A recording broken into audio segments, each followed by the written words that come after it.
মল বৰা ডাঙৰীয়া আমাৰ মাজত উপস্থিত মন্ত্ৰী জয়ন্তমল্ল বৰুৱা ডাঙৰীয়া নন্দিতা গাৰ্লুছা ডাঙৰীয়ানী গুৱাহাটী লোকসভা সমষ্টিৰ সাংসদ বিজুলী কলিতা মেধি ডাঙৰীয়ানী ডক্টৰ ৰবি কোটা মুখ্য সচিব শ্ৰী অমিত ব্যাস এমডি আমুল শ্ৰী কিশোৰ উপাধ্যায় বিজয় কুমাৰ গুপ্তা সুনীল ডেকা নৱদীপ কলিতা সম্মানীয় উপস্থিত ৰাইজ সুধী মণ্ডলী আমি সকলোৱে অৱগত যে কেইটামান দিন আগতে অসমত আমি সফলতাৰে advantage Assam 2.0 investment and infrastructure summit সম্পূৰ্ণ কৰিছিলো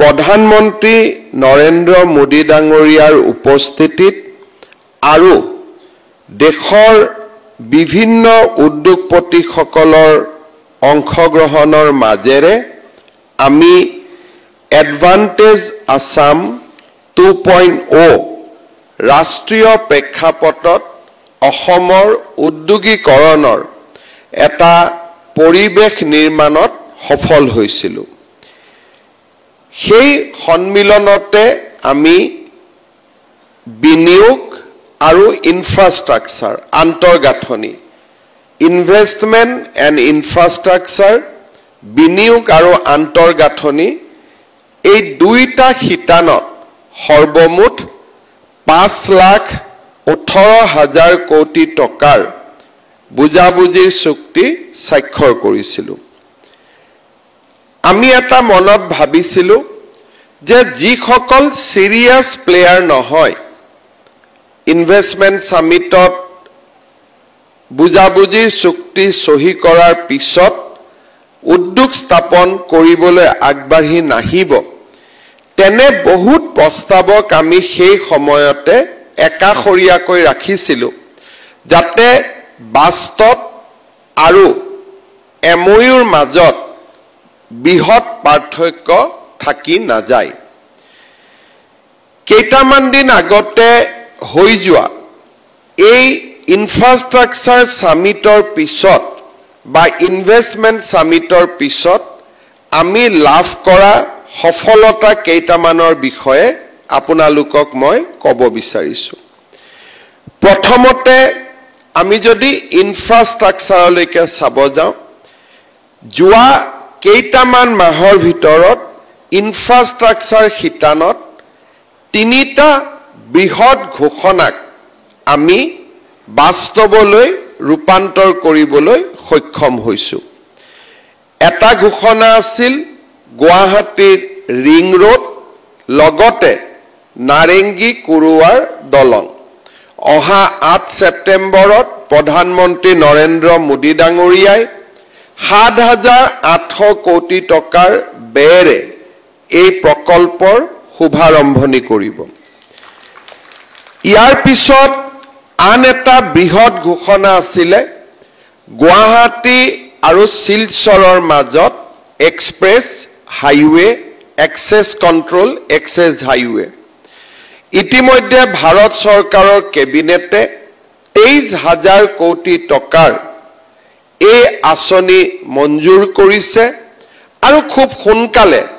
ইয়াৰ নিবিদাৰ প্ৰক্ৰিয়াও আৰম্ভ হ'ব অৰ্থাৎ এডভান্টেজ আসাম 2.0 পিছত আমি 30,000 কোটি টকাৰ ইনফ্ৰাষ্ট্ৰাকচাৰ প্ৰমিস আমি এতিয়ালৈকে বাস্তৱত ৰূপান্তৰ কৰিবলৈ সক্ষম হৈছো অনাগত দিনত এই সংখ্যা আৰু বাঢ়ি যাব আমি ইতিমধ্যে কেইবাটাও গুৰুত্বপূৰ্ণ প্ৰকল্পৰ ক্ষেত্ৰত বহুখিনি আগবাঢ়ি গৈছো আৰু মই বিশ্বাস কৰো যে যি ধৰণে আমি প্ৰতিশ্ৰুতি বা ঘোষণা আমাৰ সন্মুখত আছিল তাক আমি বাস্তৱত ৰূপায়ণ কৰিব পাৰিম এতিয়া আমি আহিব খুজিছো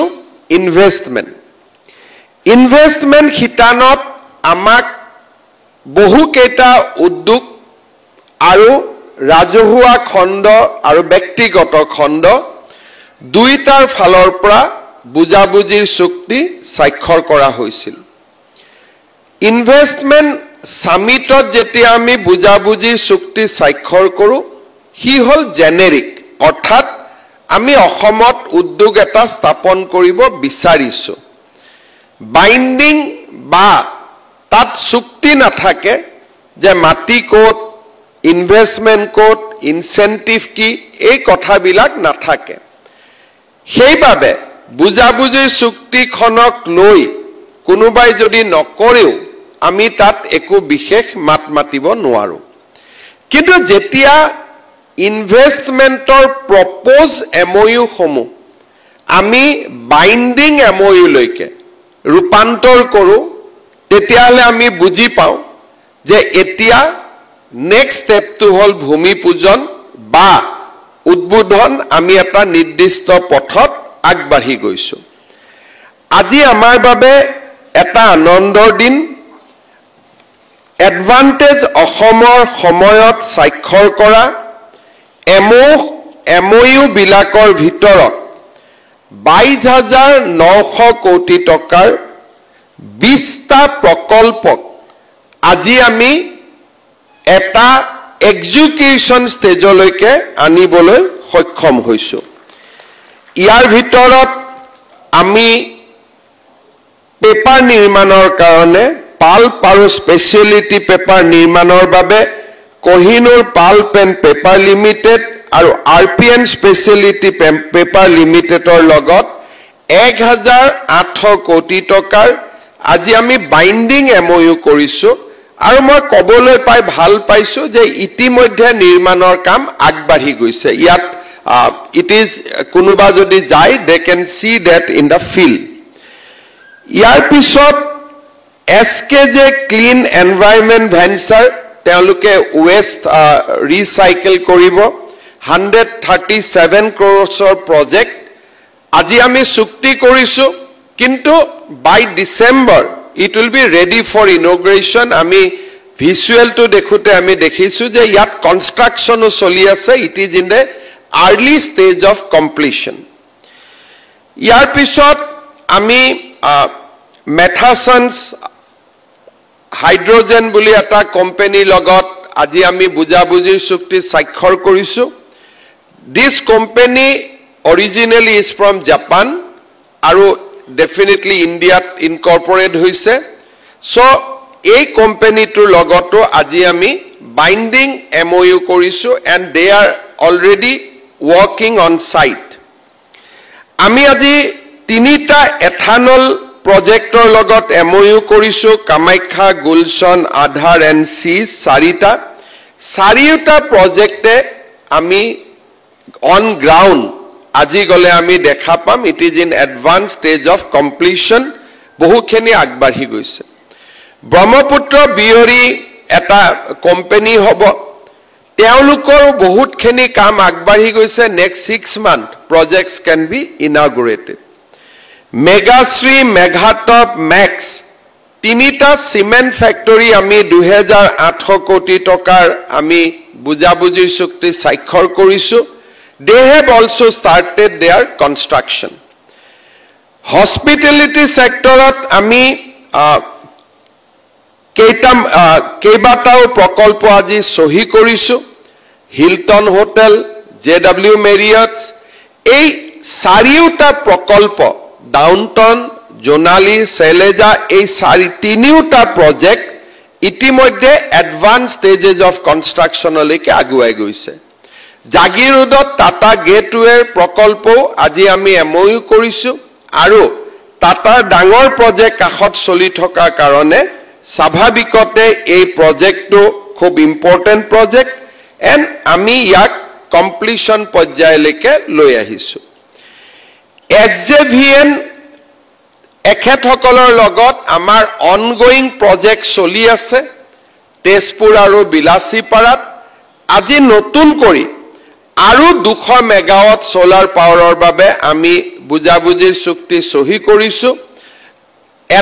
1 মেগাৱাট যদি আমি কৰোঁ ইট কষ্ট আছ অলমোষ্ট 5 crores, 1,000 কোটি টকাৰ আজি আমি বুজাবুজিৰ চুক্তি সহি কৰিছো 300 নিয়াৰ এবাউট 200-300 মেগাৱাটছৰ কাম তেওঁলোকৰ অন সাইট চলি আছে নেভেলি লিগনাইট কৰ্পোৰেচন আজি আমি 1000 মেগাৱাটছৰ বাবে আমি এটা কোম্পানী ফৰ্ম কৰিছো নেভেলি আসামছ তাৰ নামও আমি NAPL দিছো নেভেলি আসাম প্ৰাইভেট লিমিটেড যেটো কোম্পানী তেখেতসকলে নাম দিছে ইয়াতো আমি 1000 মেগাৱাট সোলাৰ পাৱাৰ আমি উৎপাদন কৰিম ঠিক তেনেদৰে আজি অসমত দুটা খুব ইম্পৰ্টেন্ট আৰু মাইলৰ খুঁটা আমি স্থাপন কৰিব খুজিছো অন দা গ্ৰীণ পাৱাৰ সোলাৰত আমি উৎপাদন কৰো কিন্তু ইয়াক আমি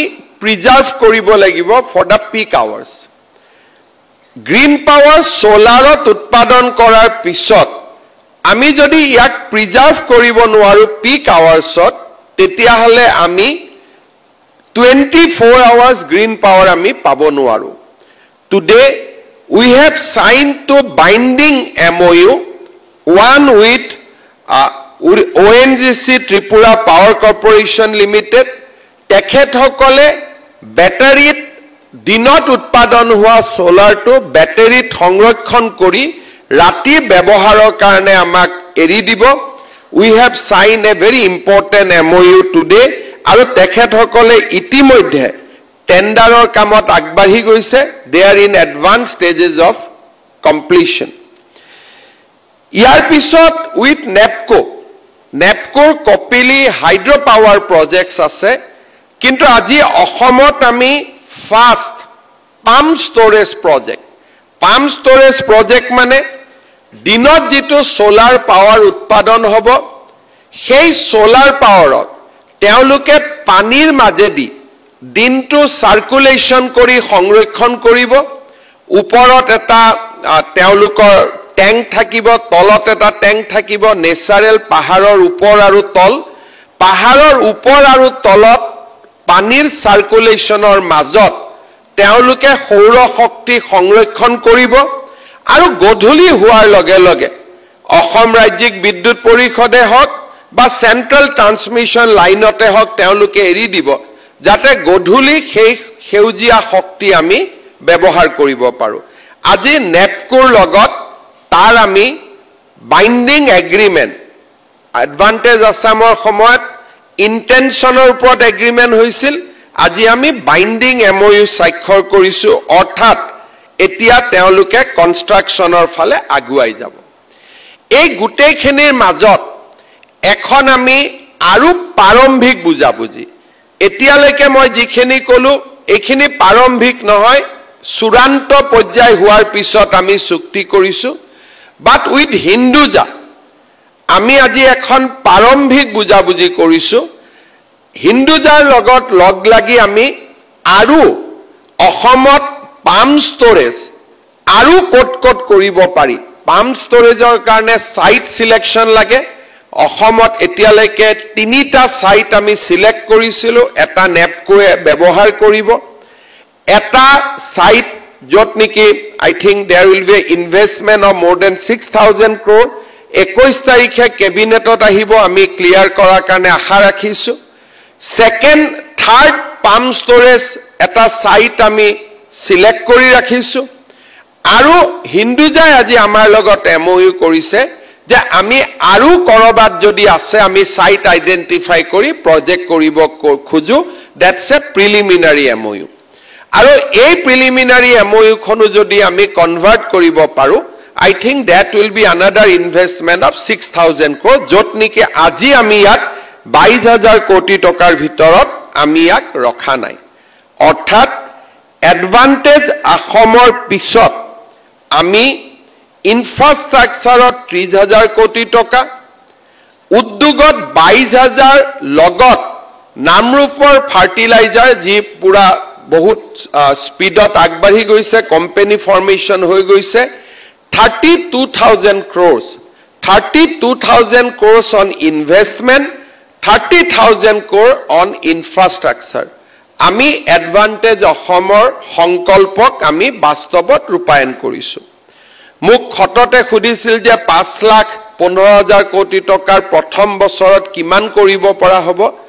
we have a calculation যে এই বছৰত আমি 1.5 লাখ কোটি টকালৈকে আমি ইনভেষ্টমেন্ট আমি বাস্তৱলৈকে লৈ আহিব পাৰিম আৰু সেই ধৰণে আমি আগবাঢ়ি গৈছো the next one আমি আৰু next MOU signing ceremony ৰাখিছো in the month of September or October which will be big one then we will see some of the major players যিনিকি ডাঙৰ ইনভেষ্টমেন্টৰ এনাউন্স আছিল আমি ভাবিছো যে September অক্টোবৰলৈকে few of the major announcement আমি আৰু চুক্তিলৈকে binding চুক্তিলৈকে আমি convert কৰিব পাৰিম we are working on 3 thermal power projects we are working on more solar energy we are working on more pump storage আৰু we are also working on petrochemicals অৰ্থাৎ আমি ভাবো যে there will be further breakthrough in the month of September and October যত নেকি আমি এই কাম আমি to convert in assurance to execution level লৈকে আমি লৈ আহিব পাৰিম আৰু এই বছৰৰ শেষৰ ফালে আমি ভাবো যে কেইবাটাও উদ্যোগৰ আমি inauguration কৰিব পাৰিম some industry are in the level of inauguration তাৰুল আমি লৈ যাব পাৰিম আজিৰ এই উদ্যোগৰ মাজতে we have created another front today that is on dairy sector আমাৰ এটা সকলোৱে আমি জানো যে বৃহৎ উদ্যোগৰ লগতে যদি ক্ষুদ্ৰ উদ্যোগ হৰ্টিকালচাৰ ভেটেনাৰী ডায়েৰী ইয়াৰ যদি এক্সপানশন নহয়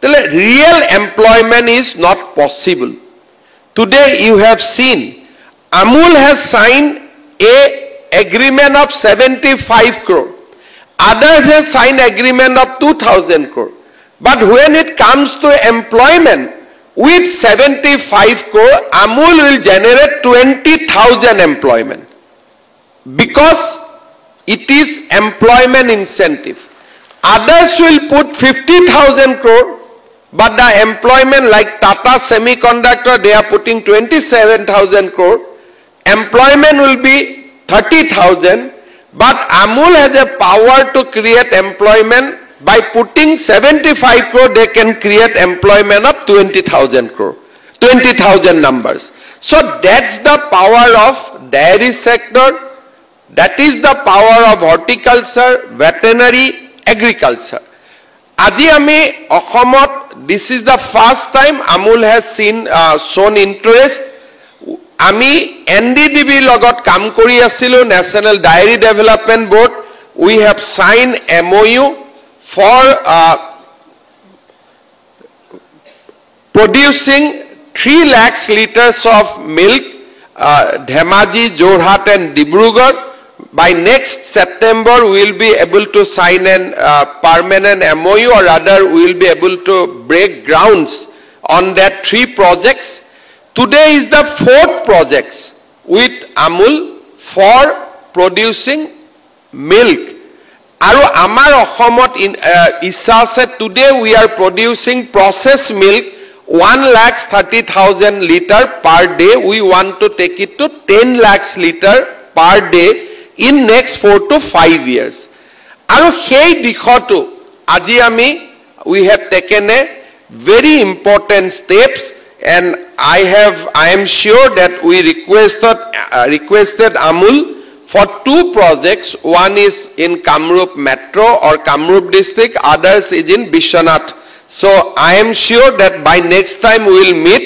definitely Amul will also come forward with the second project in Bishwanath I like to assure MD Amul, I know that Gujarat is a standard by itself, but when you meet Tata guys, they have started 2 projects, one in Gujarat and one in Jagirot simultaneously. Today, Assam project is in far advanced level in compared to Dholera.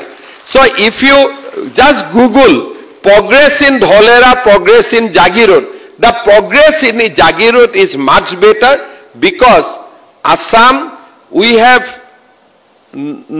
not facing problem of plenty. So whoever comes here, we treat them as a state guest. But Gujarat or Haryana or Tamil Nadu, there is a problem of plenty. They can pick and they can choose. So we don't have that discretion yet. So whoever will come, we will give them royal privileges, royal honor, so that they can expand their business. I am sure that after 20 years, we will also be able to pick and choose, but today we are not on that stage. So I think it is a common business sense to come to Assam and put more and more investment here. So I will request Amul to come forward and set up the next project in Bishwanath also, and Government of Assam will provide all kind of opportunity. Do not listen to anybody. What Bengal, what other advanced state cannot provide, Assam can provide in lightning speed. That is the way we are working in last 4 years. Now, coming to the next level, industry, investment, infrastructure. But for a country like India, idea is more important. Jodi idea generate nohoy, and jodi we work only in already invented space, then we will be beaten by the advanced country. Today, because of idea, we have seen India-Pakistan war. Our air defense system we have not replicated. People will say S-400 fine, we have S-400, but along with that we have put our Akash also.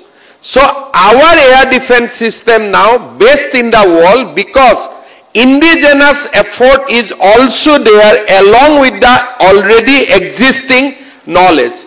So India has a unique opportunity of blending existing knowledge along with our own innovation. So innovation is the key for any state to progress. That is why in the last budget we have created a new ministry, new department called Startup and Innovation. Now under that department today we are giving grants to our startups, and I can vouch that our startups are really doing good. Lot of patent has already been signed. From the idea, it is now in the proof of concept. From proof of concept, people are in acceleration model, and people has also signed patent. Today we will see 24 young Assamese guy and our future who has received grant for the department today. We have a plan to actually expand the footprint of this department so that every colleges and universities of Assam become a harbinger of new ideas, new innovations. Today, this is the beginning. We want to take it to the next level. Aji ami Ahomor 24 startup Masi grant proof encouragement for proof of concept, patent. Amar Ahomor lora soalie kiman patentot agbahi goise, nijor concept korise, tak byabaharik bhabe proyog korise, aru aji patentoloike jabo parise. And bahut Ahomor bahiro lora soalie aji Ahomot ahi Ahomor incubation centerot kam koribor kane agroh prakash korise, because they have seen clearly advantage of being in Assam. So these are very, very positive news. Ami Ahomor raijok protishruti disilu je Ahomok ami eta uddogikoronor khetrot ekhon সমৃদ্ধ ৰাজ্যলৈ ৰূপান্তৰ কৰিম. We are doing lot of activities. We are creating a good land banks so that when industry come, they do not have to wait. We are doing lot of infrastructure development to the land banks. We are creating more infrastructure so that our grid is stabilized. We do not have a problem of power. So you will see in the next level, in September and October, you will see certain big names who has announced projects during the Advantage Assam will come to the stage with execution understanding, with execution memorandum of understanding, and we are moving in that lightning speed. After Advantage Assam, we are reviewing all the commitments almost weekly basis, daily basis, and we are working in right earnest, and we are also trying to ensure that industry which are coming to Assam, they are not facing problem of lands. মই অসমৰ ৰাইজক এটাই অনুৰোধ কৰিম যে আজি আমাৰ ৰাজ্যখনৰ বহু যুৱক ভাৰতৰ বিভিন্ন ৰাজ্যত 7,000 8,000 টকা দৰমহাত কাম কৰে। মোৰ অফিসত ইয়াত মোৰ প্ৰিন্সিপাল সেক্ৰেটাৰী আছে, সকলো আছে। Every day we get information যে অমুক লৰাজন কেৰালাত মৃত্যু হল, অমুক লৰাজনৰ তামিলনাডুত মৃত্যু হল, অমুক লৰাজনৰ কৰ্ণাটকত মৃত্যু হল। প্ৰথমতে আমাক অনুৰোধ কৰে যে ডেড বডি লৈ আহিব পাৰো নেকি, আমি সহায় কৰো। কিন্তু এটা সময়ত মাক বাপেকে আমাক কয় যে ঠিক আছে লৈ আহিব নালাগে, তাতেই সংস্কাৰটো কৰাই দিয়াব লাগে। সো যেতিয়ালৈকে 7,000 8,000 টকাত আমাৰ ল'ৰা ছোৱালী অসমৰ বাহিৰত কাম কৰিব গৈ থাকে, আমাৰ ৰাজ্যখনৰ পৰিৱৰ্তন হ'ব নোৱাৰে। উদ্যোগপতিসকলক নাম লৈ গালি পৰা, দিস ইজ এ ফেশন। আদানীক গালি পাৰিলো, আম্বানীক গালি পাৰিলো, ফাইন, কিন্তু হোৱাট ইজ দ্য অল্টাৰনেটিভ? যদি আমাৰ ল'ৰা ছোৱালী আদানী আম্বানীত 7,000 টকাৰ চাকৰি কৰিব কেৰালাত যাবই লাগে, যদি মুম্বাইত যাবই লাগে, যদি কৰ্ণাটকত যাবই লাগে, then why not you bring that Adani Ambani to Assam itself? যদি তাতে গৈতো তাতেই কাম কৰি আছে আল্টিমেটলি। অসমৰ today more than 20 lakhs young boys are working outside Assam in a salary of 7,000 to 8,000 rupees per day. অসমৰ পৰা যোৱা ল'ৰা, কোনো লেবাৰ ল নাই, কোনো প্ৰটেকশ্যন নাই, কোনো সোশিয়াল প্ৰটেকশ্যন নাই, দে আৰ উইদাউট গাৰ্জেন্স। মই সংবাদ মাধ্যম অসমৰ বুদ্ধিজীৱী সকলকো কম, do not fall into the trap of eternal young leader of Indian politician, Indian politics. He is a eternally youth leader. We have grown, we become 55 years, but he will not grow. He will be always a youth leader. Now do not fall into his trap, because for us the life and the future of that 20 lakhs young boys who are working outside Assam, they are more important than this eternal youth leader of Indian politics. So আমি কাৰোবাৰ ট্ৰেপত পৰিব নালাগে। আজি গুজৰাট ট্ৰেপত নপৰাৰ কাৰণে, Gujarat is the one of the prosperest state of country. Tamil Nadu ট্ৰেপত নপৰাৰ কাৰণে, they are the one of the most prosperous state in the country, because তেওঁলোকে ডিচাইড কৰিছিল যে আমি ট্ৰেপত নপৰো। আমিও যদি ট্ৰেপত নপৰো আৰু উদ্যোগপতিসকলক আমি যদি আদৰণি জনোৱা এটা সংস্কৃতি অসমত নিৰ্মাণ কৰিব পাৰো, we will be the future of India. যেনেকৈ প্ৰধানমন্ত্ৰীয়ে কয়, the new engine of growth that is the any state. আমি আমাৰ সাতাম পুৰুষীয়া ভাৱনা, কল্পনা, চিন্তা ইয়াক ত্যাগ কৰিব লাগিব। কলিকতাত গৈ কোনোবা এখন 5 ষ্টাৰত এটা ল'ৰা, অসমীয়া ল'ৰাই কাম কৰাতকৈ সেইখন 5 ষ্টাৰ কাজিৰঙাত হলে সেইজন অসমীয়া ল'ৰাই ঘৰৰ কাষত বহি চাকৰি কৰিব পাৰিব, মাক দেউতাকে সদায় ল'ৰাজনক চাব পাৰিব, সোশিয়াল সিকিউৰিটি পাব। চাকৰি কাৰণেতো আল্টিমেটলি ল'ৰাজনে ক'বাত যাবই লাগিব। So why not he stayed in Kaziranga, why not he stayed in Manas instead of going to Kerala and Tamil Nadu. আজি অসমৰ ভাৰতৰ যি হোটেলতে নাযাওক কিয়, ফ্ৰণ্ট ডেস্কখনত অসমীয়া ল'ৰা ছোৱালী বহি থাকে।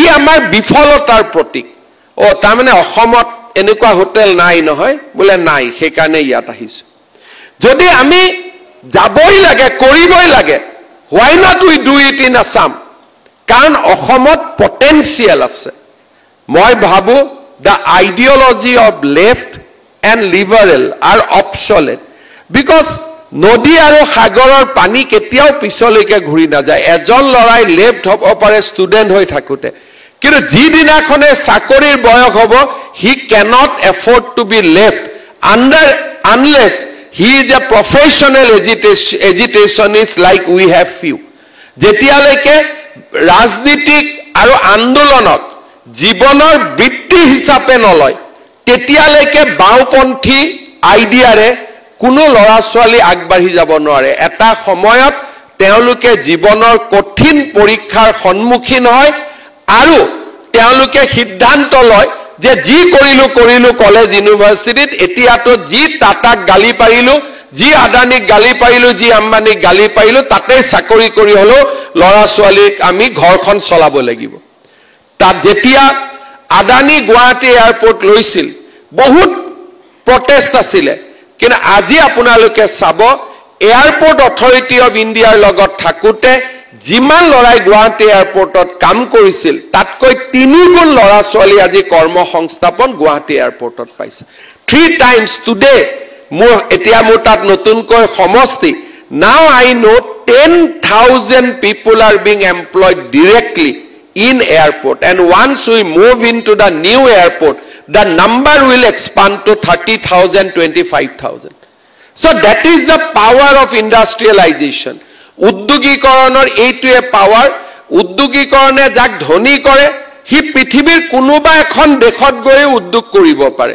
হি ক্যান ইনভেস্ট মানি ট্ৰাম্পেও মাতি আছে ইউৰোপিয়ান ইউনিয়নেও মাতি আছে চাইনাও মাতি আছে if somebody has money in their pockets they can invest anywhere in India অসমে তাক ৰখাব নোৱাৰে আমি অসমত যিমানে লিখা পঢ়া নকৰো কিয় we cannot change the destiny of the people who have money in their pockets they will go in some part of the world and they will invest and they will be treated as a royal guest jetia sagorer khot ami bodlabo nuaru nodir khot ami bodlabo nuaru why not we swim along with the river and gets benefit out of it ami jodi sagor aru nodir khotor logot jao will be benefited কিন্তু আমি যদি ভাবো যে নহয় ব্ৰহ্মপুত্ৰখন আমি উলুটা কৈ বুৱাই দিম we will not be able to do that because we do not and because and if we go after that আমি যদি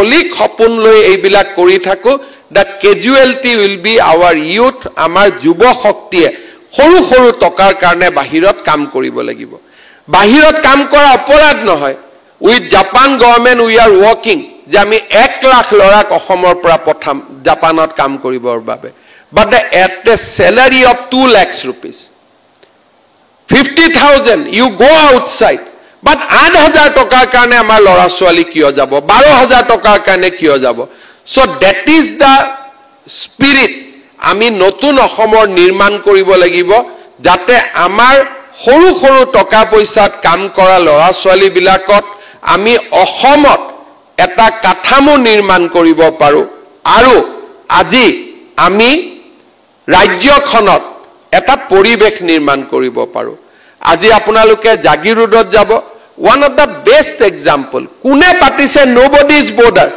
everybody is waiting যে প্ৰজেক্টটো কেতিয়া কমপ্লিট হ'ব এটা এজিটেশন নাই এটা ধৰ্ণা নাই এটা ধৰ্মঘট নাই অসমত আমি যিমান নতুন উদ্যোগ আহিব আমি সমাজখনে যেতিয়া আমি তেওঁলোকক আদৰি লম তাৰ বেনিফিট টেম্পোৰাৰিলি হিমন্ত বিশ্ব শৰ্মাই পাব পাৰে টেম্পোৰাৰিলি বিমল বৰাই পাব পাৰে but permanent beneficiary will be the youth of Assam অসমৰ যুৱ শক্তিয়ে তাৰ স্থায়ী যি বেনিফিট হ'ব they will be the permanent beneficiary of those projects সেইকাৰণে মই অসমৰ ৰাইজৰ সহায় সহযোগিতা বিচাৰিম আমি এখন নতুন অসম নিৰ্মাণ কৰিব লাগিব আৰু মই ভাবো যোৱা কেইটামান দিনত মোৰো আগতে এটা মনত সন্দেহ আছিল যে অসমত ইণ্ডাষ্ট্ৰি আহিব পাৰে নে নাই অসমৰ বাহিৰত এটা সিটুৱেশ্যন নিৰ্মাণ কৰা হৈছিল যে অসমত ইণ্ডাষ্ট্ৰী আহিলে মানুহে আন্দোলন কৰিব,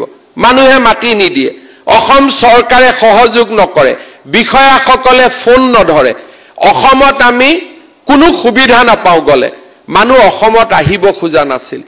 in last 2 years we have changed ourselves, we have become proactive, আৰু all right from bureaucracy to the people, that change we have seen in last 2 years আমাৰ সমগ্ৰ ভাৰতৰ উদ্যোগপতিসকলৰ মনত এটলিষ্ট অসমত আহক বা নহক, Assam is now a investment destination, তাক আজি আমি মানুহৰ মনত আমি সংৰূপণ কৰিব পাৰিছো। অসমৰ প্ৰতি যিমান নিগেটিভ এটিটিউড আছিল আজি আমি পৰিৱৰ্তন কৰিব পাৰিছো। এণ্ড মই বিশ্বাস কৰোঁ যে আৰু 2, 3, 4টা বছৰ আমি যদি এই ধৰণে কাম কৰি যাব পাৰোঁ, সম্পূৰ্ণভাৱে আমি এখন নতুন অসম আমি অসমত নিৰ্মাণ কৰিব পাৰিম। পুনৰ এবাৰ মই সকলোকে ধন্যবাদ জনাইছো। आज जो भी उद्योगपति यहाँ आए हैं और हमारे साथ आप लोगों ने एग्रीमेंट भी किया है, कोई लोगों ने इंडस्ट्री को आगे भी बढ़ा लिया है। जो भी हमने वादा किया हो as per our industrial policy, हम लोग इसको निभाएगा। और साथ साथ में मेरा विश्वास है असम की जनता भी आप लोगों को स्वागत करेगा और हम लोग मिलके एक नया असम, एक नया भारत का निर्माण में हम लोग अपना सहयोग रखूंगा। बहुत बहुत धन्यवाद। जय हिंद, वंदे मातरम, भारत माता की जय। Thank you.